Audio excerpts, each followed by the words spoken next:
Bon, si tu me connais pas, moi je m'appelle Gary, je suis instructeur de la méthode Wim Hof et dans cette vidéo, je te donne des clés, je te donne des outils pour faire évoluer, pour faire progresser ta pratique des respirations de la méthode Wim Hof. Parce qu'en fait, je me suis dit, j'ai déjà fait pas mal de vidéos sur le sujet, mais souvent je m'adressais à des débutants ou à des personnes qui découvrent la méthode et qui commencent à mettre ça en place. Et il m'arrive souvent d'avoir des questions et ensuite, qu'est-ce qui se passe? Une fois que j'ai compris ce que c'est les respirations, que je les ai déjà pratiquées pendant un certain temps, qu'est-ce que je fais? Et c'est vrai qu'il manquait un peu de contenu là-dessus, alors me voilà avec cette vidéo. Donc, si tu pratiques déjà les respirations de la méthode Wim Hof depuis un certain temps, cette vidéo, elle s'adresse spécifiquement à toi. Je trouve ça dommage qu'au bout de quelques temps de pratique, il y ait pas mal de personnes qui se sentent un peu lassées. Ils se disent, bah c'est bon, j'en ai fait le tour, j'ai compris, il n'y a pas autre chose. C'est vrai que l'ensemble de la méthode reste quand même assez simple. Le protocole respiratoire, il est assez vite compris, assez vite mis en place. Et je comprends qu'on puisse se lasser au bout d'un certain temps et d'avoir l'impression de faire toujours la même chose. En réalité, il n'en est rien.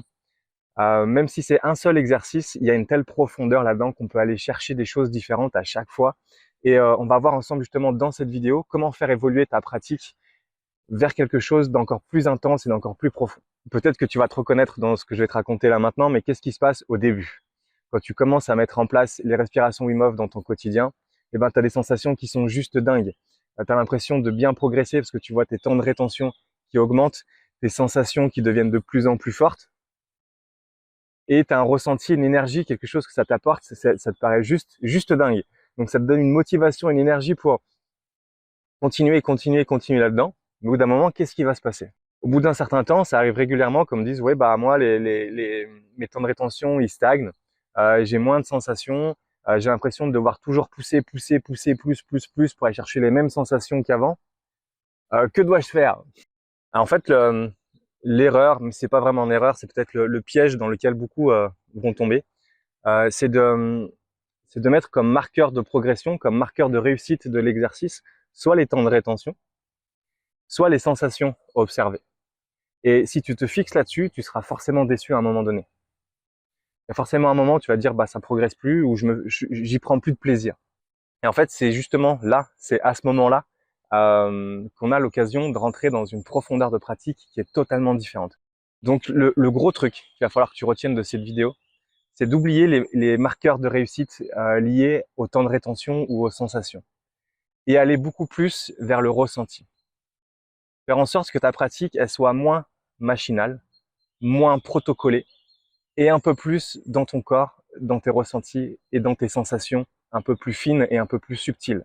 C'est peut-être contre-intuitif, mais ce qui est important de faire, c'est de lâcher prise sur le résultat et d'être un peu plus focus sur le process et de faire en sorte que ce process, la manière dont tu pratiques tes respirations, elle soit peut-être un peu moins machinale et un peu plus dans le ressenti. Donc moi, je vais te proposer différents petits trucs, différentes petites astuces pour arriver à ça. Un premier truc, ça peut te paraître bête ce que je vais te dire, mais c'est peut-être que de temps en temps, c'est judicieux de faire une pause dans ta pratique. Je pense que c'est important, de temps en temps, de prendre un cran de recul. Parce que faire toujours la même chose, si tu fais toujours tes exercices de respiration dans le même contexte, à la même heure, tous les jours, tu es rentré dans quelque chose d'habituel. Donc une première chose que je peux t'inviter à faire, c'est déjà de faire des pauses, de temps à autre. Tu fais une pause pendant 10 jours, 15 jours, 3 semaines, comme bon te semble, où tu t'accordes, tu te dis, bah ok, là, pendant ces semaines-là, je suis en récup quelque part, j'ai pas forcément besoin de faire mes exercices de respiration tous les jours, mais n'empêche que je peux quand même les faire si j'en ai envie, si j'en ressens vraiment le besoin, tu vois. Mais ça peut être judicieux de faire des pauses de temps en temps. Et tu verras que si tu fais une pause, le moment où tu vas reprendre ça sera à nouveau perçu comme quelque chose de nouveau et tu pourras retrouver des sensations que tu as perdues depuis longtemps. Ce que je t'invite aussi à faire, c'est de lâcher un peu le cadre protocolaire. Je ne sais pas quel cadre tu utilises pour faire tes respirations, si tu as des vidéos, si tu utilises l'application, si tu as des audios, si tu fais ça par toi-même avec de la musique. En tout cas, moi, ce que je t'invite à faire, c'est juste lâcher un petit peu ça. Lâcher le chrono aussi, tu vois. Pendant tes phases de ventilation, pas forcément besoin de compter nécessairement. Vas-y au ressenti, vas-y au feeling jusqu'à ce que tu te sentes suffisamment chargé. Quand tu fais ta rétention, focus-toi sur ton intériorité. Focus-toi sur tes sensations vraiment internes. Quand tu fermes les yeux et que tu es dans ta rétention, il n'y a plus grand chose qui bouge à l'intérieur du corps. Et donc, du coup, ça t'ouvre un champ d'accès à des sensations, des perceptions très fines. Focus-toi là-dessus plutôt que sur tenir le plus longtemps à tout prix. Mais arrête de faire une fixette vraiment sur les temps de rétention. c'est vraiment pas ça le plus important. La méthode Wim Hof, c'est pas une méthode pour faire des records d'apnée. Ce que je t'invite à faire aussi, c'est de varier un petit peu les supports et varier un petit peu le contexte. Sortir un petit peu d'une routine. Si tu as l'habitude de faire ça le matin au réveil, et ben peut-être que pendant quelques semaines, fais-les le soir ou fais-les dans la journée. Vois ce que ça change chez toi, vois ce que ça t'apporte de nouveau, vois ce que ça t'apporte de différent.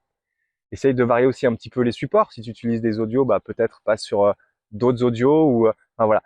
Casse un peu la routine. Tu as compris le principe en gros. Mais mets des variations là-dedans aussi. Ce que je t'invite aussi à faire, c'est régulièrement surveiller un petit peu ta pratique. Faire en sorte que tu te dises est-ce que je suis pas rentré dans un schéma un peu contre-productif. Donc pour ça, je t'invite à regarder une autre vidéo où je te donne des petits tips pour bien pratiquer les respirations de la méthode Wim Hof, et comme ça te permettra de t'assurer que tu fais pas ces petites erreurs-là.